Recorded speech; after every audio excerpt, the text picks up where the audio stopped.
Understand the kinetic conditions. Pseudo-order conditions. The reaction is given as 2x plus 2z gives x 2z2. The problem states that reactant X is present in large excess. When a reactant is in massive excess, its concentration remains virtually constant throughout the reaction, x, T approximately x0.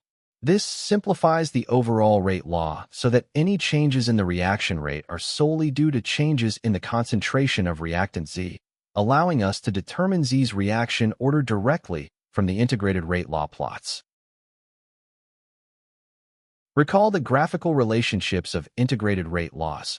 Under these conditions, we can identify the reaction order with respect to Z by looking at which plot yields a straight line. Zero order. A plot of concentration versus time. Z versus T is a straight line. Z, T equals KT plus 0. First order. A plot of the natural logarithm of concentration versus time, L&E, versus T, is a straight line. L&E, T equals KT plus L&0. Second order. A plot of the reciprocal of concentration versus time, 1/E, versus T, is a straight line, 1/E. T equals KT plus 1/E0. Analyze the provided graph. The vertical axis of the graph is labeled LN-Z, and the horizontal axis is labeled time.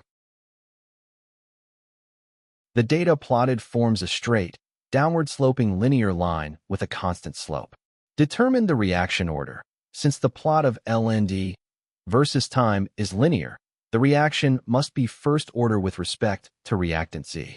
The slope of this line corresponds to K, the negative of the rate constant.